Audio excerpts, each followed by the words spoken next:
one. Go ahead. All right. This is welcome, awesome. welcome to Real Talk, Real Stories, Real Change, and Real Topics with my co-host, Mr. Julian Morales, how's everybody doing today? All right. So today we had a special edition. So yesterday, let's get all situated. My man over here is half blind, legally half blind. So Yeah, let he's me over look for there. my phone for 1 second, All right. Gordon. I'll Hold put on. the trailer on right now. Yeah, there you go.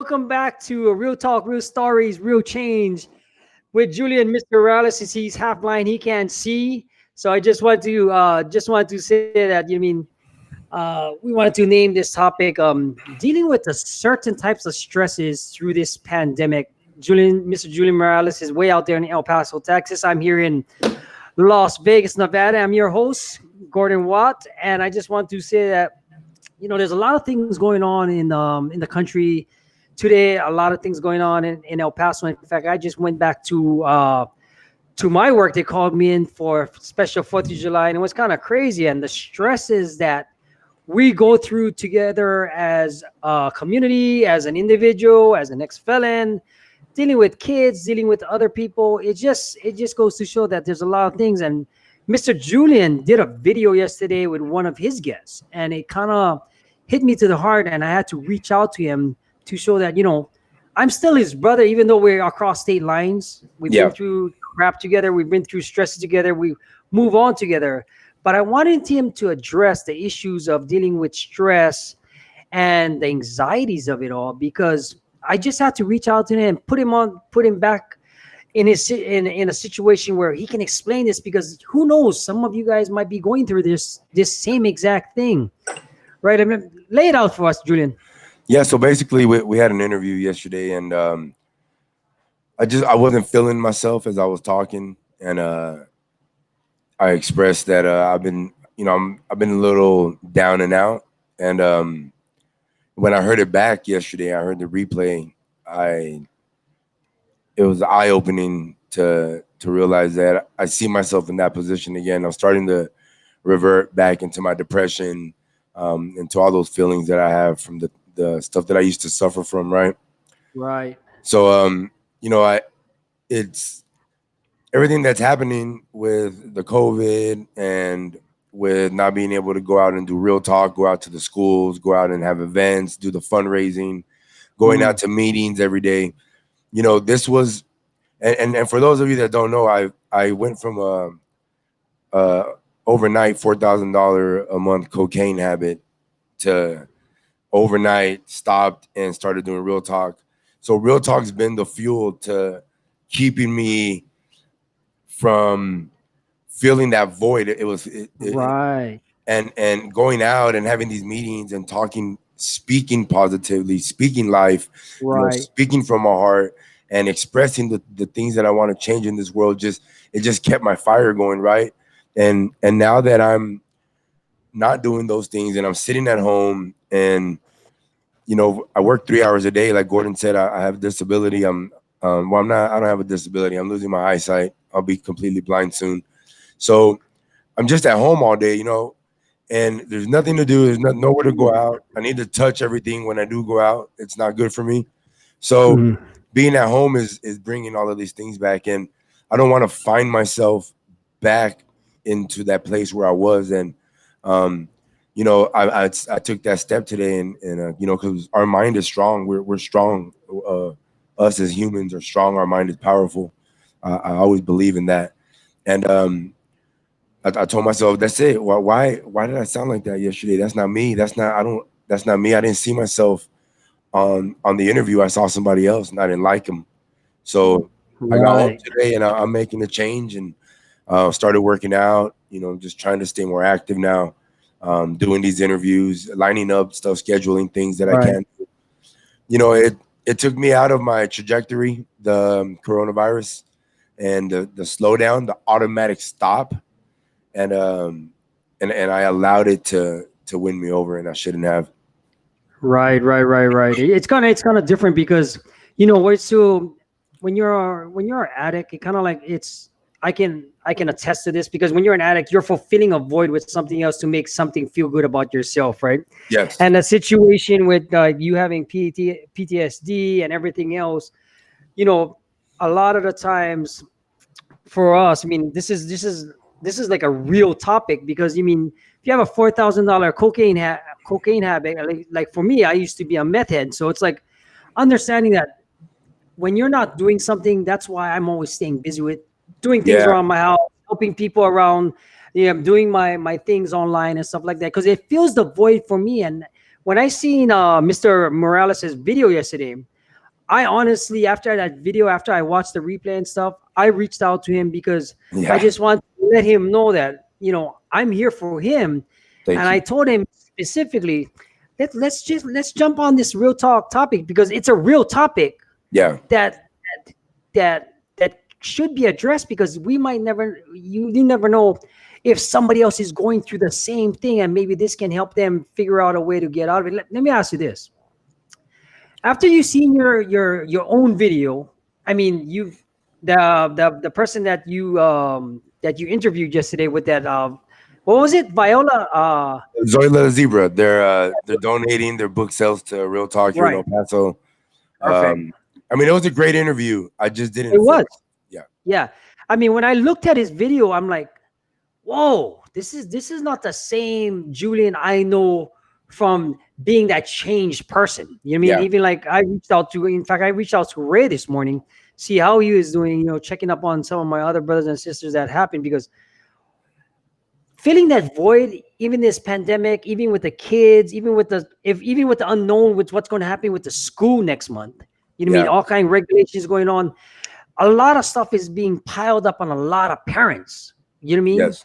And not being able to share these things is going to be helpful. In fact, what did you do after that video? If you we was clowning a little bit, he didn't, babe, guys. He didn't go oil up his cell floor. I'm just telling you Yeah, no, no, that. no. I didn't. I wasn't at that point yet to where I was feeling like I was losing myself, but I caught a glimpse of that person yesterday. And so what Right. I did last night was I refocused. I sat back and unfortunately, I'm at home a lot, and I like to watch a lot of the stuff that's going on around the world. So I had to make a conscious decision. I'm stepping back and away from all of that stuff. Um, I'm, it's hard to do a step back about the things you care about and the people that you love, right? Because I love Absolutely. everybody, right? And everything that's happening in the world, it affects me in a different way now because and it sounds ridiculous to most of you guys, but a lot of you guys didn't know me before I got saved, before Christ came into my life, before I took this different step. And I didn't care. I didn't care about anybody. I didn't care about myself. I didn't care about my Mhm. life. I was willing to die over a $40 bag of Coke, over a pound of weed, over a ton of weed. I was willing to die over whatever, and Mhm. I didn't care about life. And now that I've been given this love that I just want to help humanity, and then I step back and I see what's going on, and it does affect me in a certain way. And the word does say that with more knowledge and more wisdom comes a lot more pain because you're able to see the ugliness of the world. And so I made a conscious decision yesterday that you know everything's in God's hands anyway. There's nothing I can do to change it except keep doing what I'm doing, which is speaking life, speaking to these kids, and Yeah. whatever's in God's plans, it's God's will, and all I can do is sit back and allow Him to do what He's gonna do. But I need to do my part in the calling that He's giving me, right? So I need to step it up on the interviews. I need to step it up on getting more of the word out to the kids, and just refocus myself, Gordon, back on God, back on real talk, and really, really stepping it up on the internet. With my vision being bad, it's frustrating. I deal with a lot of frustrations. I'm blind. Mhm. It's hard to deal with technology. It's hard to be on the computer. It's hard to and I do it, but I need to push myself more. And then with my ADHD and everything I have going on in my head, I can't sit still. As you guys see my interviews, I'm constantly wobbling, constantly moving. There's a lot of stuff that I have going on because of the drug use, because of the trauma. Um, Right. and during these times, it's all just like resurfacing. But, I found my peace in God. I just need to refocus and really take it to the next level, Gordon. And thank you for reaching out yesterday and picking up on that.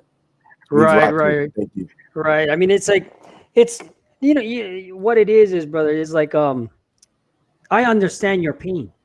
I Yeah. understand your feeling. I've been in your shoes. I've been.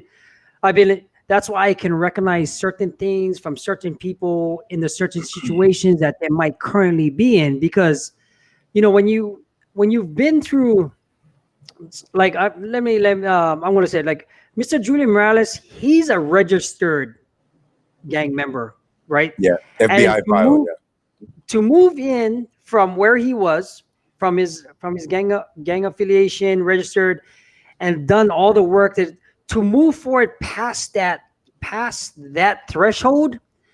When I see a little glimpse of that guy coming out, because I can recognize it, Yeah. nobody else can recognize it. I mean, guys that's done a long time and did the switch and did the change can recognize it.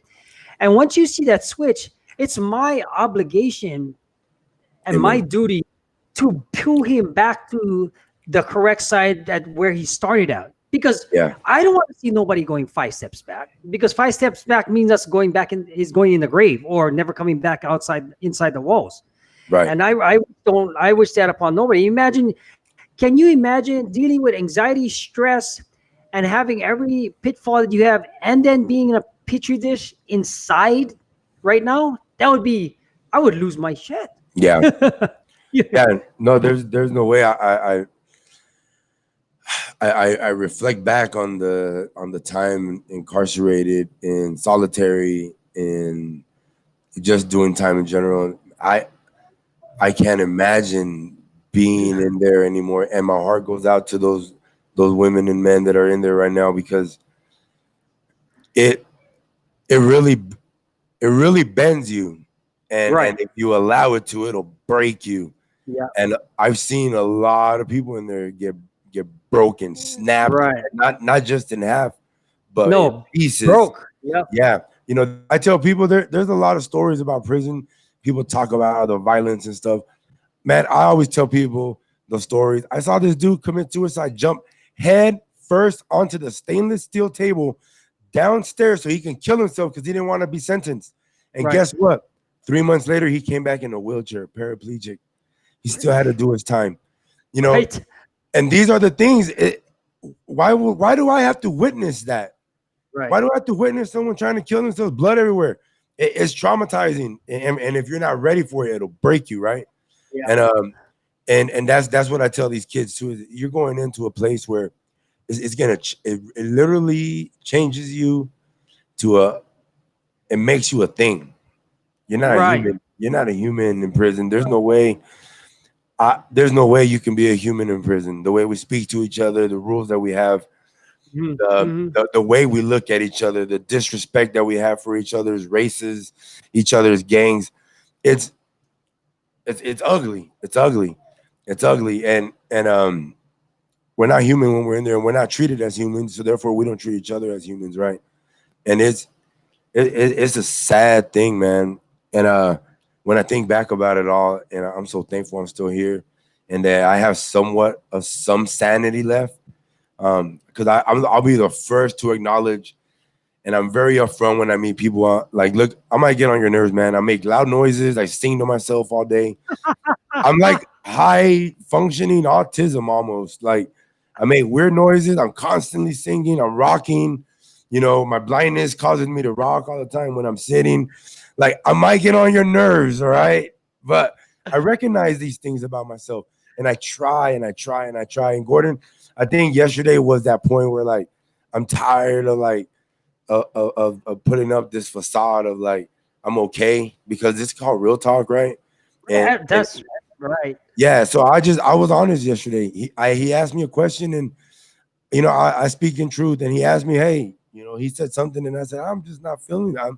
I'm in this bad state of mind right now, and Right, right. you know, and that's the beauty about our program, is Exactly. being able to open up. And then now I have a brother in you, I have a sister in Desiree. You know, those Yeah. are the two people I can honestly say that I've established a relationship with. You guys from Vegas. I have Cherie now. You know, and you guys can relate to what I'm going to. And you know, when I do feel down, you know, and yesterday you caught it, you do reach out. And I call Desiree at times when, you know, when I'm not feeling good. And it's beautiful to see what the program does. I'll be the first, and I'll be the first graduate of Real Talk here in El Paso. Is, you know, Real Talk really did change my life from the beginning when there was nothing here to when I started working on it, and it really has transformed me. You know, besides God, besides the work God has done in me, you know, Real Talk has really kept my mind on doing right, and wanting to, not just feeling like I need to do right, but like the want to do right, the drive, you know, because it's what we do isn't something that you can force yourself to do. You either love what you do or you don't. Absolutely. I mean, it just goes to show that, you know, I mean, even though a lot of times I got some of my friends like, Gordon, why do you do that stuff? I said, well, part of the situation is, helping other people move on after all this drama and stuff like this, right? Because a lot of the times, are it's all about helping other people in a situation at a certain time where you can give Yes. someone else a purpose to help. Let's just face it. Going, I could say personally, I could say half my life I had no feelings because I thought I wasn't going to live past 22 anyway, right? Right. You Yes. say, so it's like, okay, well, you might as well go for it. And then all the drug use, all the banging, all the crime, all the everything else, all the money, it was just all a facade into covering up your inner securities of what you've been going on through the rest of your life. And it could be back from the childhood. Like, I know your childhood, I know your background, because now that you have a purpose, and now a lot of the times, even like for me with my son, it's like it was something that was missing that we didn't catch while growing up, right? Yeah. And did you have your father in your home, Gordon? I had split homes, split fathers. One used to abuse me, one used to do differently, right? So it's like it's different, right? Yeah. But So I lived with my grandma, so it's like I never had, so I figured everything out on my own. And what does that do, right? yeah, and you know what? I've been having this conversation with people the last few weeks. Is Okay. I've been following this theory that's going on, and obviously from our experience dealing with these kids, I believe it to be true. But father absence in the home, right? So Mhm. I didn't have a father. I didn't know what it Mhm. was to Right. be loved, and you know, my mom. Okay, this is the way I break it down. I can't teach you how to be a welder if I don't know how to weld, right, Gordon? Correct. Correct. Okay, so, and no offense to any of the single moms out there, you guys do a great job. They do their best. Yes, I was a single father, so I could never fill the void of his mother, and I know that for a fact, right? Mhm. But a strong woman, as strong as she may be, can't teach a young boy how to be a strong man. She could teach him how to be a strong woman because she's a woman, Mhm. but he needs a father figure in his life. He needs a male role model to Right. teach him how. I didn't have that. Right. I didn't know what it was, how to shave. Man, Gordon, there's a lot of things that I found out at the age of 32 and 33 years old, that you put your parking brake down first before you put it into gear, so that the parking brake holds the car instead of the transmission when you're on the hill. I didn't have a dad to teach me any of this stuff Right. growing up. Right. Right. Right. Right. I mean, interesting, These are, right? it's the small little things in life Yeah. that that make you a man, right? Right. Now, in the same way, I can't teach my son motherly love. I can't teach him what it is to be wanted by his mother, to feel the love of a mother. Even though I'm Mhm. his father and his mother, I can never be that for him, right? Right. No Right. matter Right. how hard I try. And my son lacks a lot of that affection. Because I'm a man in the household, right? Yeah. So father absence is what I'm seeing is this huge problem right now that's going on in our communities, and what's causing a lot of this trouble that we're seeing out there right now. But Right. Because yeah, it's a lot of it's a lot of things that you're gonna miss as a young person, and it comes back to the small things in life that compound into bigger things later on, and now that you're finding out these things, and there's a lot of things that you want to know about, but you can't go to say you can't do things with your single if you're a single mother if you're actually selling drugs to her, right? right. Right. Yeah. And you can basically you can't do those certain things. And now that you're getting back all of these feelings, especially when you're dealing with these kids at your area and and thing, and then you look at the parents, you get it. And that's Yeah. the beauty of the program that we do for the rest of the community, because what we're doing right now here, in fact, we're doing a test run, I believe, this weekend. So we're going to be taking all our things online through Zoom and something like this, Nice. right? So that we can still get the message across, so that it's going to be a test run, because we don't know when we're going to open. And with schools open, the liability that you're going to have and the liability we're going to have with the nonprofit, say somebody, for Oh God yeah, forbid, yeah, somebody gets it there at the meeting. I'm not getting yeah, sued. yeah, Yeah, exactly. So it's like, definitely. We don't have money. yeah. So at the same time, let me ask you, let me this. What are you telling, what are you telling the kids and parents how to deal with this anxiety and stress, knowing you have this type of situation going on with you, as an example? For a long time, my whole family didn't know how to deal with it because I didn't know how to deal with it, and I wasn't Right. recognizing it. Right. So it's hard to give pointers on how to deal with it because the first step in anything is recognizing it within yourself, right? Because then you know what you have to fix. But if you're in denial or if you can't recognize these things, you won't be able to fix them. But working out, staying busy, staying involved in positivity, stay away from the news. And that's my first rule right now that I'm applying to myself. Is stay away from the news, stay away from all of that stuff right now. I need to focus on doing I'm bearing good fruit. I don't need to look at bad fruit. I need to be bearing good fruit. And Right. and I need to get to tilling and working and but yeah, stay focused, do positive stuff, stay involved in something that you love. I always tell people if you're at work and you feel like you're working, you need to quit. When I do real talk, I don't feel like I'm working. I'm having fun. Exactly. Yeah, I love it. Absolutely. I And I'm mean, learning.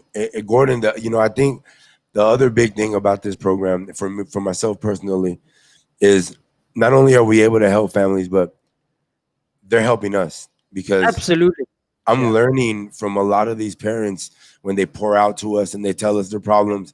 And I'm learning from these kids. And when these kids speak out, because we have them write on cards Hmm. their feelings about their parents, and then we read them out loud so that the parents could hear it, right? Right. So when I'm hearing the kids speak and say and share those things that are in their heart that are bothering them and what's making them tick this certain way, it's a good eye opener for us as well to learn from what what better knowledge than the source. Here you have the source, the child, the computer speaking to you, and the computer is telling you how to fix it and what's wrong and what gadget needs to be adjusted. And man, that's the key thing is listening. And us as speakers and volunteers, when we're at these meetings, I know we're there to work and we're there to get the message across, but we need to take time and listen to what's going on around us and what these kids are sharing and the kinds of questions that they're asking, because out of your mouth comes out what's in your heart. And we if we pay attention, we'll Hmm. we'll, we'll know what direction, what step to take. Right, right, right. A lot of the issues is parents not seeing the signs, parents not listening to watching the behaviors of their children. I mean, because when I talk to parent, like I had a parent maybe a week ago. messaged me out, reach out to me on Facebook. I gave her a call. The situation she's going on with her child is like, so what was the signs up to this point until your child got in this situation? She goes, I don't know. I'm Yeah. like, so these are the things like the red flags that's showing up that a lot of the times, and I get it. You're gonna two parents is working, one parent is working, trying to provide. They're not worried about this, and I mean we all get it.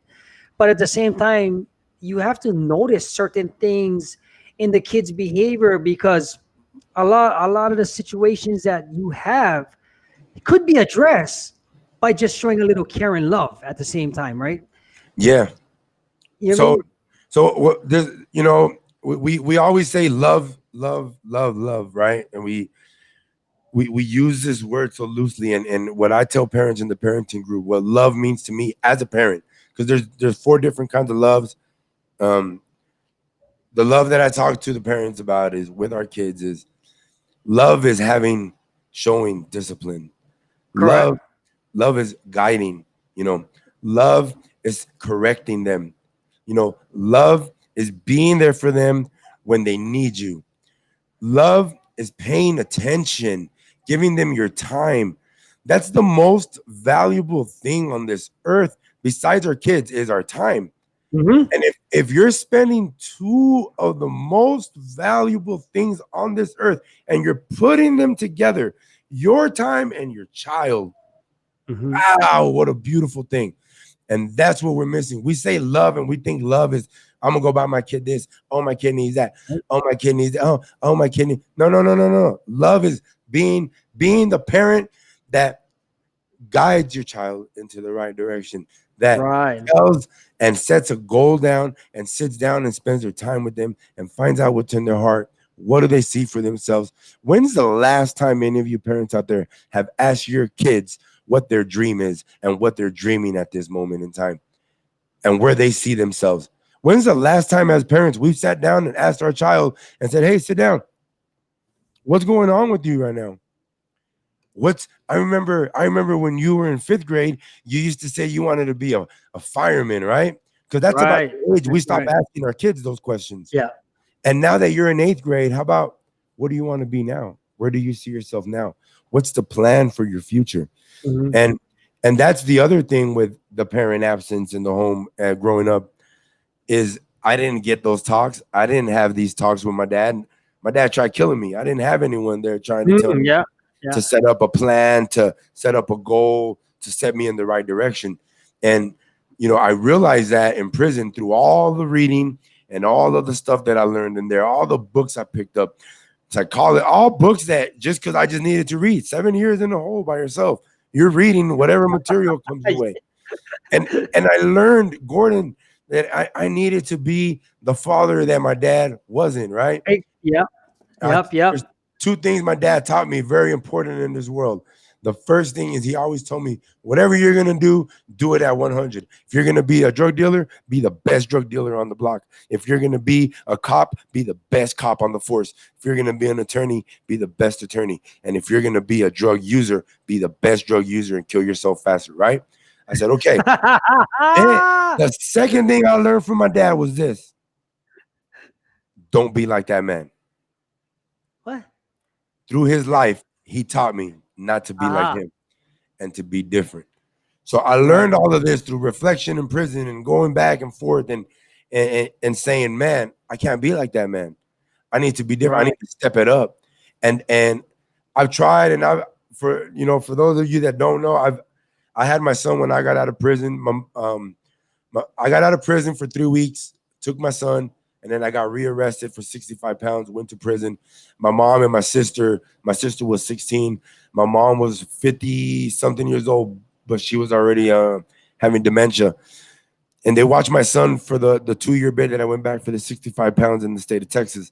And when I got out, I took my son, and from day one, I had him with me. And no matter where I went and where I traveled, because I traveled all across the US for my job, he was with me.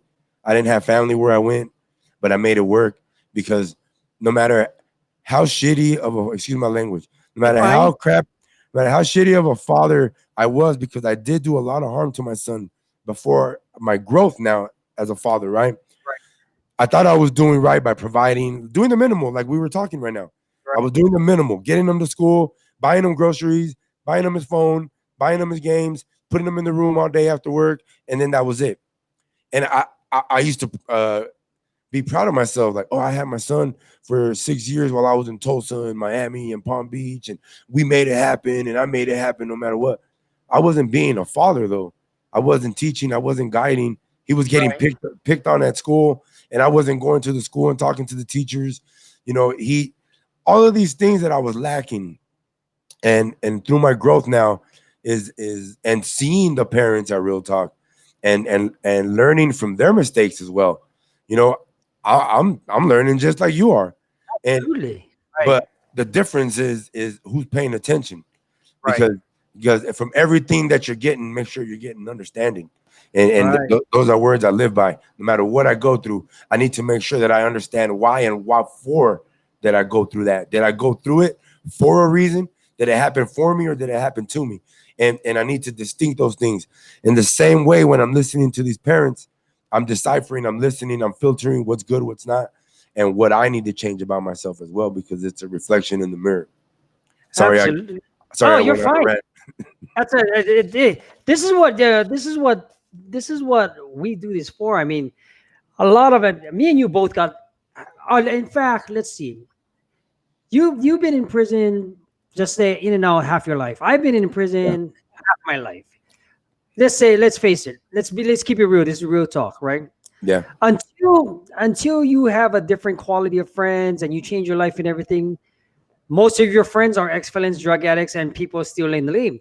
We yeah, want to hear your story, whether it's with Julian, whether it's me, whether we can collaborate, where we can put this, because a lot of the times you come out, you have nowhere to go. In fact, some of my guys that this just started coming out now, that's been down 20 years, right? It's because you had, after 20 years you do 17. yeah. So a lot of the times they want to come out. They got really, especially you come out now, there's nothing to come out to. You can't go to work, you can't do nothing. So you just be Oh stuck. man, You know what yeah. I mean? You stuck. Wow. That's that. Yeah, I didn't even think about that right now. I couldn't imagine being released to the halfway house right now, and then with all the rules and regulations that they have Oh imposed man. on top of. Oh man. Hey, just real quick, this program is about ex felons and all of this, and us dealing with people that have been incarcerated. If anyone out there has anyone incarcerated and you're interested in having some prison reform and change, look up FAMM. I know Raymond posted something about it the other Yeah. day. There's a link to it. For those of you that don't know what a mandatory minimum is, a mandatory minimum is that's your bottom amount of time that you must mandatorily do for that charge unless you snitch or rule 35 or 501k. Yeah. And those are all terms that you learn once you go Right. into prison, and you learn who's snitching Five and of who them. isn't. But mandatory minimum is your mandatory minimum. On top of that, for any previous crimes, you get added points. So now your mandatory minimum goes up. This all got signed in 94 during the crime bill. Oh, and it's still happening in the federal system. If you have someone that's incarcerated, FAM is always looking for people to sign petitions, get things up to Congress, to get things up to Senate, to make changes for our people that are incarcerated. You guys, FAM, FAMM, Families Against Mandatory Minimums. Yep. If you really are interested in making a change, go on, inform yourself, take a look. Information and education is key, you guys, in a lot of these things that we're out here fighting for and fighting against. Man, I'm sorry, Gordon. I'm taking this time to kind of just Yeah, rant this and is stuff, great. but Brother, you this know, is what it's for. This is real topics. yeah. So you guys, if you want to fight something, educate yourself on it before stepping into the ring.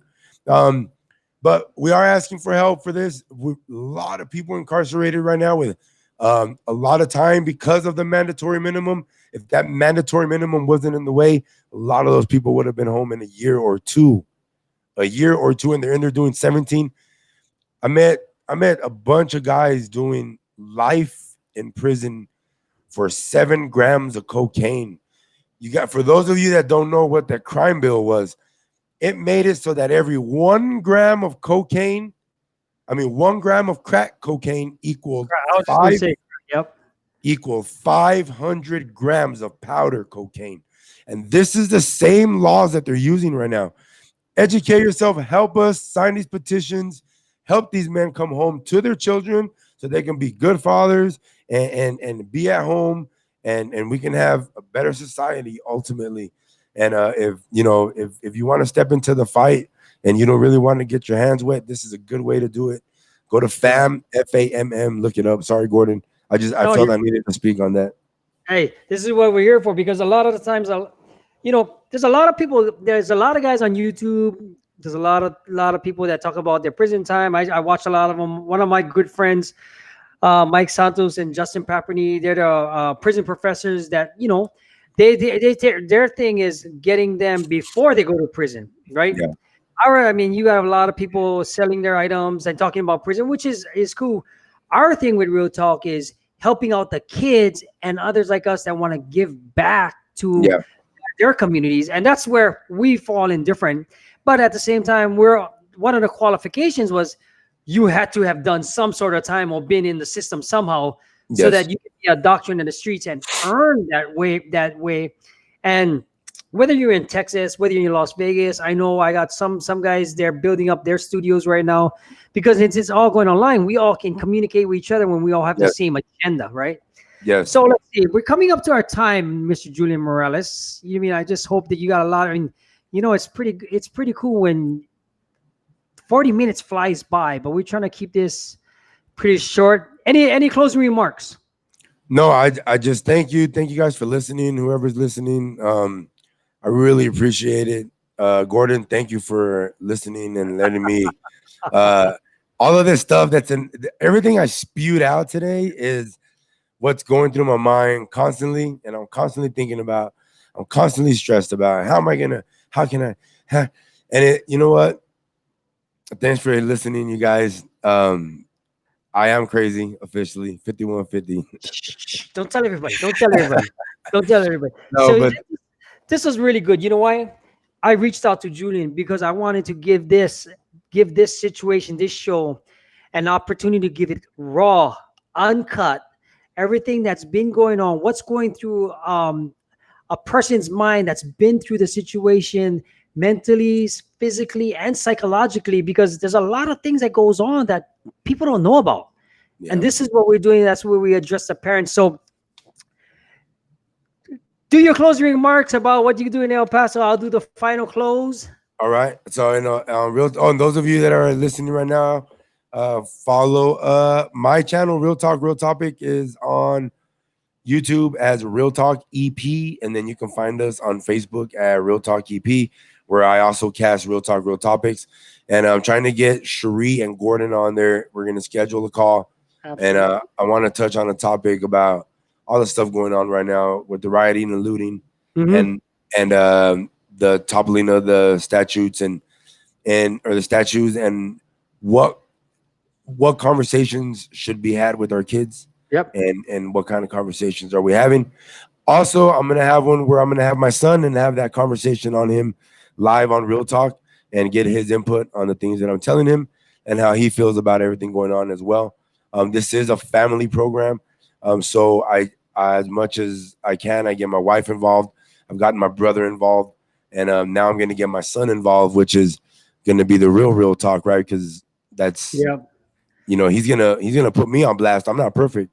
I Oh do yeah. bad things too. Don't think that I'm up here saying I have all the answers and everything's gun ho at my house.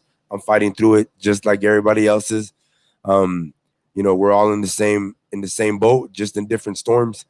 But I'll finish off with our show, how we say in Real Talk, Real Topics, and I always close out with these 3 lines, which is love your neighbor, pray for our country at this moment, and always show your kids that you love them. Don't tell them, but show them.